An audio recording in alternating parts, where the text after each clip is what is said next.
नमस्कार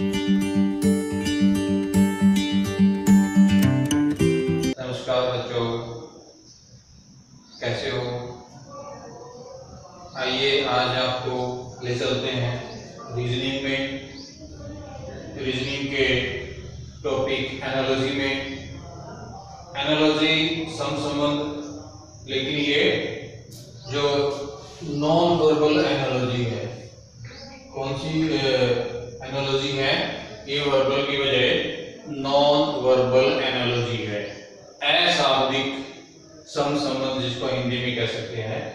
अशाब्दिक का मतलब ये होता है कि इसमें शब्दों का प्रयोग नहीं किया जाता क्वेश्चन के लिए, लेकिन निर्देश देने के लिए शब्दों का प्रयोग हो सकता है, वाक्यों का प्रयोग हो सकता है।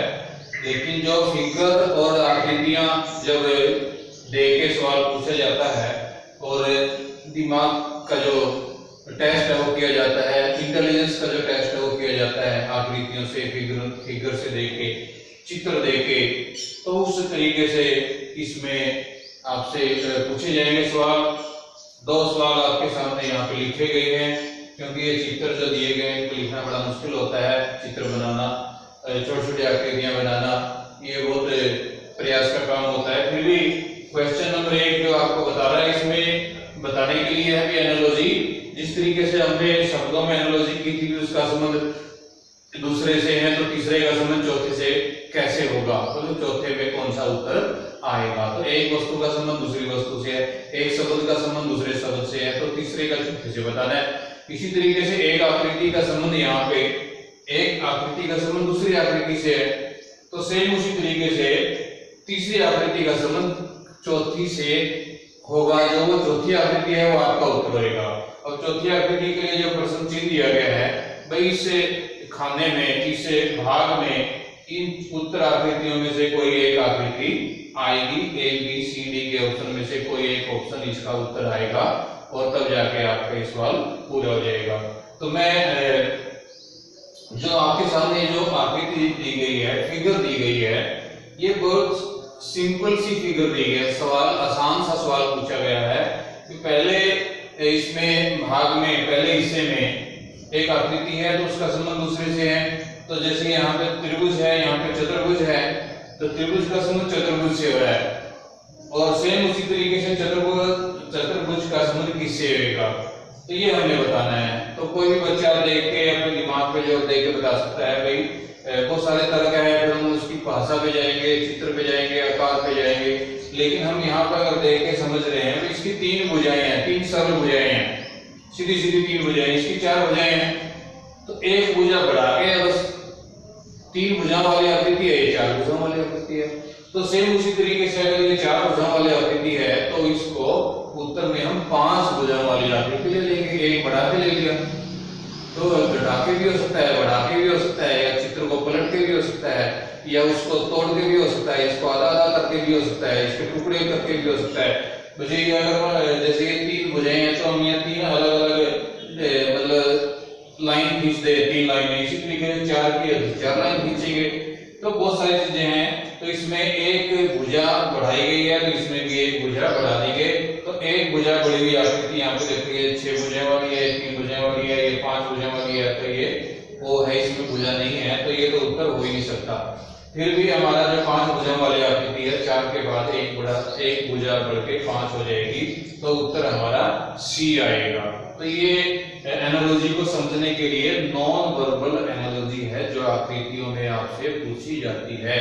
बैंकिंग के जो पेपर है या दूसरे परीक्षाएं हैं, उसमें और ज्यादा मुश्किल जाने के लिए बहुत सारे चित्र, बहुत सारे फिगर दे देंगे। इसमें छोटी छोटी फिगर, कौन सी फिगर, कौन सी आकृति एक स्थान से दूसरे स्थान पर बदल रही है, उनको बड़े माइन्यूटली, बड़े ध्यान से उसको देखना पड़ेगा। तो आइए हम दूसरे सवाल की तरफ चलते हैं।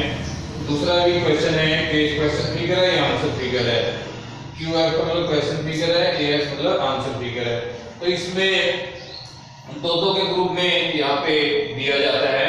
हम कहें भाई जो पहली आकृति है उसका संबंध दूसरी आकृति से है, जो ये प्रथम आकृति है और ये जो दूसरी आकृति है, इसमें जो 4 ये फिगर दी गई, चारों कोनों पे, इनको बदल के इसमें बदल दिया है। इसको इन आकृतियां बदल के इस तरीके से बदल गई है, तो ये भी आकृतियां सेम उसी तरीके से बदलेगी और बदलने के बाद क्या उत्तर आएगा, 4 उत्तर नीचे दिए गए हैं, उनमें से कोई आपका एक उत्तर होगा। आइए हम देखते हैं।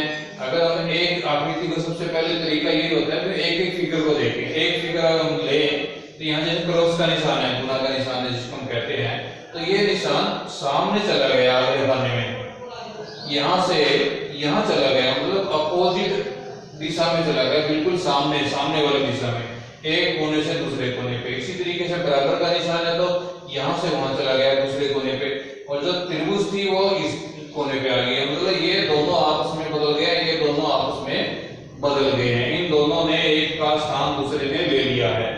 तो सेम उसी तरीके से जैसे ये बदलाव अगर हमें समझ में आ गया है तो सेम उसी तरीके से इन चारों आकृतियों का बदलाव हम करके O और B एक दूसरे का स्थान ले लेंगे, और ये जो डिवाइड का निशान है और माइनस का जो चिन्ह है ये एक दूसरे का स्थान ले लेंगे। तो हम अगर उत्तर आकृतियों में देखें तो B है जो ऊपर आना चाहिए, तो B के हिसाब से देखें यहाँ पे O है तो ये तो उत्तर हो नहीं सकता, ये B है ऊपर आएगा, ये B है ऊपर आएगा, दोनों में इसमें B यहाँ पे नहीं है तो ये भी उत्तर नहीं हो सकता, ये भी उत्तर नहीं हो सकता, दो ही ऑप्शन बचे हैं। तो दोनों ऑप्शनों में देखें ये O नीचे आना चाहिए, B के बाद यहाँ O आ रहा है, यहाँ B के बाद O आ रहा है, ये भी ठीक है। लेकिन अगर हम ये भाग है, भाग का निशान यहाँ पे आना चाहिए, भाग का निशान यहाँ पे आ रहा है, लेकिन दूसरे में यहाँ पे नहीं है, इसका मतलब B ही हमारा उत्तर है, और माइनस का निशान ऊपर आना चाहिए, माइनस का निशान ऊपर है, तो ये हम उत्तर अपना B लगाएंगे।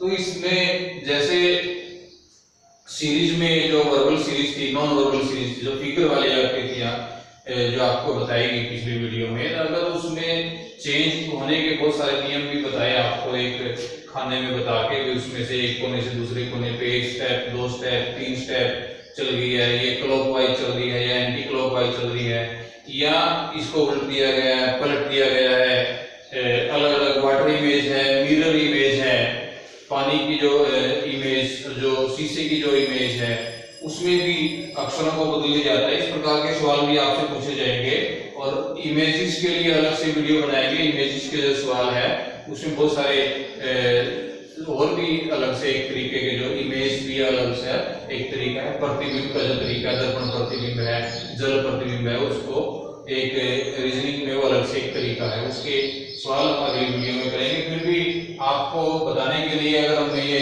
कहें, अगर B को अगर हम मिरर इमेज में हम देखें तो ये मिरर इमेज में B हमें ऐसा नजर आएगा, और इसी तरीके से अगर हम B को अगर वाटर इमेज में देखें तो B हमें इसी तरीके से नजर आएगा। तो कोई भी फिगर अगर वो पलट दी जाए, इसमें उसका मिरर इमेज हो या उसका वाटर इमेज हो, तो उसी तरीके से जो क्वेश्चन फिगर है जिसमें हमने उत्तर छांटना है, तो उसको भी उसी इमेज में हम ढूंढेंगे, उसी तरीके से उसको पलट देंगे, उसी तरीके से उसका बदलाव कर देंगे। तो इसलिए जो एनालॉजी है संबंध बताती है, एक परिवर्तन, एक चेंज, एक बदलाव जिस तरीके से हुआ है, सेम उसी तरीके से उस दूसरे क्वेश्चन फिगर में आकृति का बदलाव करके आपका उत्तर आ सकता है। इससे आपकी जो बुद्धि है, आपका जो इंटेलिजेंस है, आपका जो मेंटल एबिलिटी है, मानसिक योग्यता है, वो इम्प्रूव होगी अगर आप इन चीज़ों को बार बार अभ्यास करेंगे, एनालॉजी को अच्छे से समझेंगे। चलते चलते भी आप एनालॉजी तरफ कर सकते हैं, बहुत सारी चीज़ें इसमें आपको पढ़ने को मिलेगी। तो एनालॉजी का जो ये है अभ्यास के लिए बहुत सारी आकृतियाँ आपके पुस्तक में उपलब्ध होगी, आप उनको पढ़ें और समझें। अगर कोई समस्या हो तो फिर हमें फोन के माध्यम से भी आप कॉन्टैक्ट कर सकते हैं। धन्यवाद।